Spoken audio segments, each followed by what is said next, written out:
வாழ்த்துதல். தேவன் நல்லவர். இந்த நாளிலும் தேவன் உங்களுக்கு நன்மை செய்கிற கர்த்தராய் இருக்கிறார். ஆண்டவர் உங்களோடு பேசுவாராக. நீங்க எதிர்பார்த்து காத்திருக்கிறீங்களா? தேவன் அந்த சமாதானத்தை, அந்த சந்தோஷத்தை, விடுதலையை உங்களுக்கு கொடுத்து உங்களை எப்பவுமே தைரியப்படுத்த அவர் வல்லமை உள்ள கர்த்தராய் இருக்கிறார். இந்த நாளிலும் அவருடைய வசனம் உங்களுக்கு மிகவும் சந்தோஷமாக உங்களை உற்சாகப்படுத்த போகிறது. நாங்கள் தியானிப்போமா?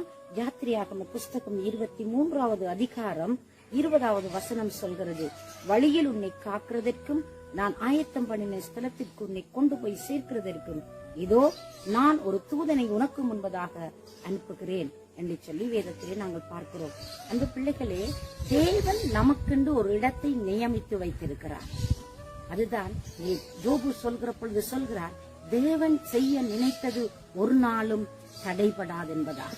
தேவரீர் சகலத்தை நீங்க செய்ய வல்லவர், நீங்க செய்ய நினைக்கிறது ஒரு நாளும் தடைபடாது என்று பக்தன் யோபு சொல்கிறார். தேவன் நமக்கென்று ஆயத்தம் பண்ணி வைத்திருக்கிற ஆசீர்வாதங்கள் அநேகமாய் இருக்கிறது. இந்த ஆசீர்வாதத்தை யாரும் பறிக்கவோ தடுக்கவோ அதை கெடுக்கவோ நம்மிடத்தில் இருந்து பிரிக்கவோ ஒருவராலும் முடியாது என்பதுதான் அசைக்க முடியாத உண்மையாய் இருக்கிறது. சில சந்தர்ப்பத்திலே நாங்கள் கேட்கிறோம், ஆண்டவரே நீங்க வாக்கு பண்ணினது நிறைவேறுமாப்பா, இது நடக்குமா, இந்த காரியங்கள் கைகூடி வருமா என்று சொல்லி நாங்கள் யோசிக்கிறோம். நாங்கள் சில நேரத்திலே சிந்திக்கிறோம். நாங்கள் அவைகளை விசுவாசிக்காமல் போய்விடுகிறோம். ரொம்ப தப்புங்க. அன்பு பிள்ளையே, நீ ஆண்டவருடைய சமூகத்திலே இருக்கிறாய் என்றால் உன் தாய் உருவாக்க முன்னே, உன்னுடைய தாயே உருவாக்க முன் உன்னை குறித்து அவர் ஒரு திட்டம் வைத்திருக்கிறார். உனக்கு பெயர் சூட்டப்படல, ஆனா உன்னை குறித்து தேவனுக்கு ஒரு தரிசனம் இருக்கிறது. இந்த வாழ்க்கையில அவர் வெளிப்பட வேண்டிய காரியங்கள் வைத்திருக்கிறார். உன்னை கொண்டு அவர் செய்கிற காரியங்கள் பயங்கரமானவைகள், அவைகள் எல்லாம் ஆச்சரியமானவைகள். நீ நினைச்சு கூட பார்க்காத அளவிற்கு தேவன் உங்கள் மூலமாய் வெளிப்படுத்த வேண்டும் என்பதற்காக தேவன் ஒரு தீர்மானத்தை அவர் வைத்திருக்கிறார். அவர் ஆயத்தம் பண்ணினதை அவர் செய்து முடிப்பார்.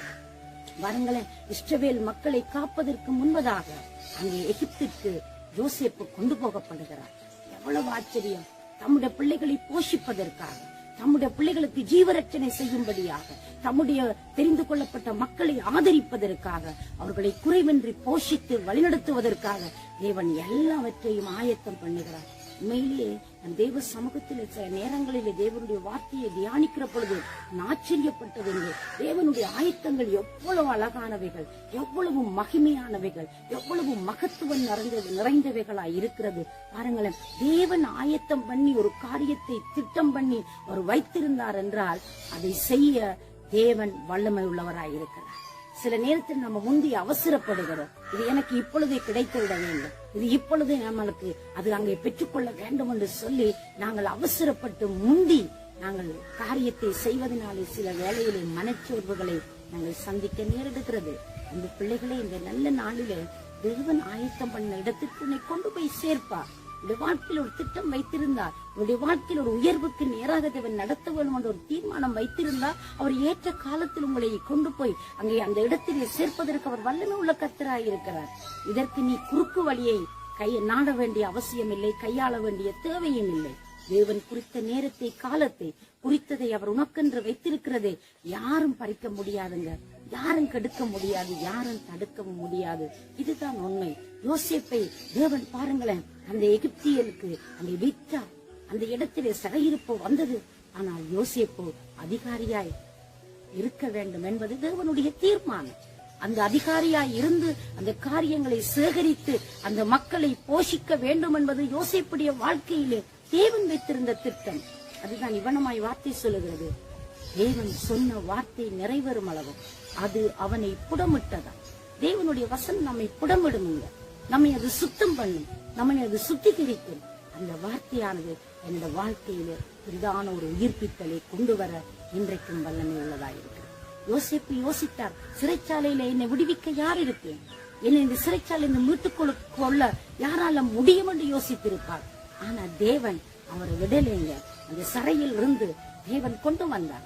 யோசேப்பு எதிர்பார்த்த மனிதன் அவரை காப்பாற்றல, அந்த பான பாத்திரக்காரன் அவனை உயர்த்தல.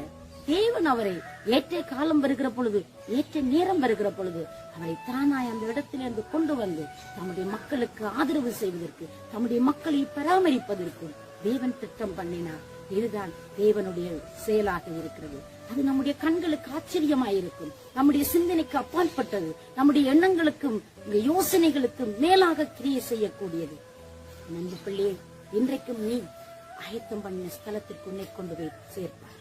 நீ அவசரப்படாதே. ஆண்டவர் என்ன கண்டு கொள்ளலே, ஆண்டவர் இந்த காரியத்தை வாய்க்க பண்ணல, ஆண்டவர் என்ன கைவிட்டாரோ ஒன்று சொல்லி நீங்க ஒரு நாள் யோசிக்க வேண்டிய தேவையே இல்லை. அவரை நோக்கி பாருங்க. அவரை நோக்கி பார்த்தவர்கள் பிரகாசம் அடைந்தார்கள், அவர்களுடைய முகங்கள் வெட்கம் அடையவில்லையா? அவரை நோக்கி பார்க்க ஆயத்தமா? இந்த காலையில உங்களோட பயணத்தை தொடர போறீங்களா? நல்ல ஒரு வேலைக்கு நீங்கள் ஆயத்தமாய் கொண்டிருக்கிறீங்களா?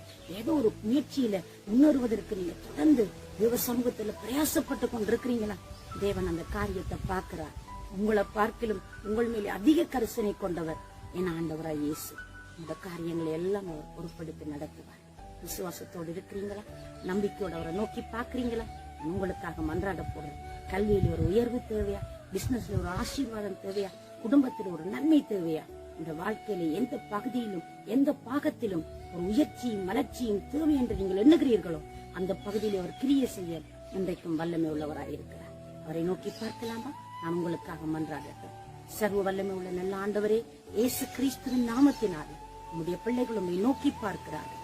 நோக்கி பார்க்கிறவர்களுக்கு ஆண்டவரே நீர் அற்புதம் செய்கிற ஆண்டவர். நம்முடைய பிள்ளைகளை கனம் பண்ணி காத்து வழிநடத்தி ஆசீர்வதிக்கின்றது. இயேசுவின் நாமத்தில் ஜெபிக்கிற ஜீவனுள்ள நல்ல பிதாவே, ஆமென். தேவன் தாமே உங்களை நிறைவாய் ஆசீர்வதிக்கிறார்.